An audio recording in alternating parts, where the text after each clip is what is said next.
Hello everyone. आज मैं आपके पास फिर से आई हूँ एक और नई केस स्टडी के साथ, जो है Xiaomi इंडिया के ग्लोबल वाइस प्रेसिडेंट और एमडी मनु जैन की। मनु जैन इसके अलावा जो इंडिया की मोस्ट पॉपुलर शॉपिंग और लाइफस्टाइल ई कॉमर्स प्लेटफॉर्म जिसे हम जबोंग के नाम से जानते हैं, उसके को फाउंडर भी हैं। बेसिकली ये मेरठ के रहने वाले हैं। इनके स्टडी के बारे में अगर मैं आपको बताऊं तो 2003 में इन्होंने आईआईटी दिल्ली से अपना बीटेक और 2007 में आईआईटी कोलकाता से PGPM post graduate program in management की डिग्री ली। 2011 में इन्होंने अपने कैरियर की शुरुआत जबोंग से की थी, जो 2014 तक रही। ये ड्यूरिंग 2.5 ईयर उन्होंने वहाँ पर यही नोटिस किया कि जितने लोग भी इंडिया में शॉपिंग कर रहे हैं वो एक छोटे से स्मार्टफोन के थ्रू कर रहे हैं। मतलब ऑनलाइन शॉपिंग का जो ट्रैफिक हो रहा था वो मोबाइल फ़ोन के थ्रू करीब 60 से 70% तक था। अब यूएस और चाइना की तरह यहाँ पर लोग मेल के लिए या शॉपिंग के लिए डेस्कटॉप नहीं बल्कि छोटा सा स्मार्टफोन ही उसी के थ्रू ही अपना सारा काम कर रहे थे। इनका जो शुरू से इंटरेस्ट था वो मोबाइल की इंडस्ट्री में ही कुछ करने का था। 2013 में इनका एक शॉर्ट चाइना विजिट होता है, जहाँ पर ये Xiaomi एक मोबाइल कंपनी जो है उसके प्रेसिडेंट बिन लिन से मिलते हैं, जहाँ पर कुछ डिस्कशन के बाद बिन लिन इन्हें अप्रोच करते हैं कि वो इंडिया में इनके लिए काम करे। अब इनका खुद का इंटरेस्ट था, इंडिया में लोगों की ज़रूरत को भी समझ चुके थे, इसलिए इन्होंने एज एन ऑपरेशन है 2014 में Xiaomi के लिए काम स्टार्ट किया। जैसे सबके लिए स्ट्रगल होता है, सो मनु जैन के लिए भी स्ट्रगल था। इन्होंने अपना एक छोटा सा ऑफिस 5x10 फीट का लिया, जहाँ पर लोगों की कैपेसिटी थी वो सिर्फ 6 लोगों की थी।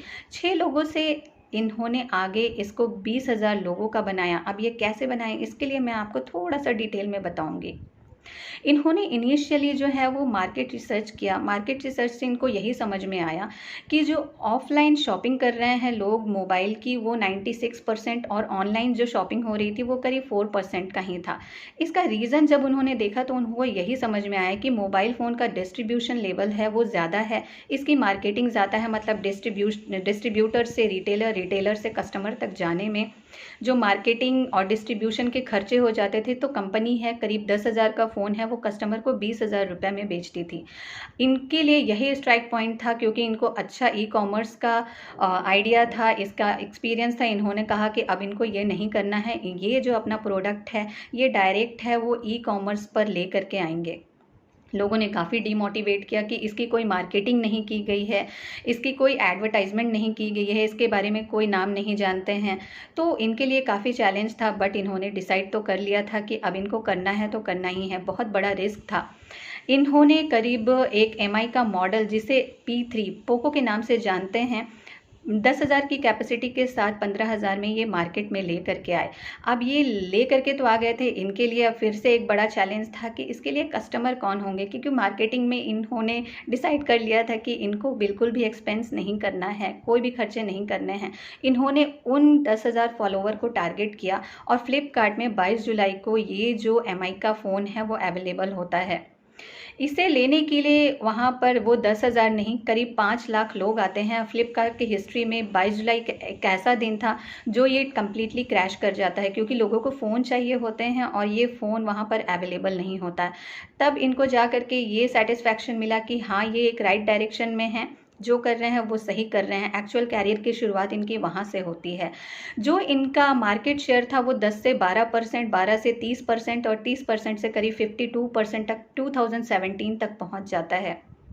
कंपनी ने इनको कुछ 2.29 के करोड़ के शेयर दिए थे, जो आज की डेट में अगर मैं वैल्यू बताऊं तो वो करीब 329 करोड़ के हैं। इनका जो नेट वर्थ है वो करीब 2 बिलियन का है और इनकी एनुअल जो इनकम है करीब 9 मिलियन की है।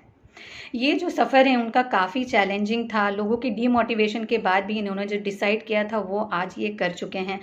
करेंटली अगर मैं बताऊं इनके बारे में तो ये Xiaomi को 2023 में रिज़ाइन भी दे चुके हैं। जो इंडिया में रिवॉल्यूशन चला रहा है कि मेक इन इंडिया प्रोडक्ट को यूज़ करने का, इस रिवॉल्यूशन में भी ये शामिल हो चुके हैं और बहुत ही जल्द हमें इनका एक नया प्रोडक्ट देखने को, यूज़ करने को मिलेगा जो totally make in India product होगा। इसके बारे में एक बहुत अच्छी बात ये होगी कि इस प्रोडक्ट से इंडिया में करीब 50,000 से ज़्यादा जो जॉब्स होंगे उसकी पॉसिबिलिटी भी बन रही है। ये मैंने आज आपको बताई मनु जैन की केस स्टडी, उनकी सक्सेस स्टोरी। एक रिक्वेस्ट आपसे फिर से करूँगी कि अगर आपको ये अच्छी लगी होगी तो प्लीज़ अप्रिशिएट ज़रूर कर दीजिएगा। Thank you.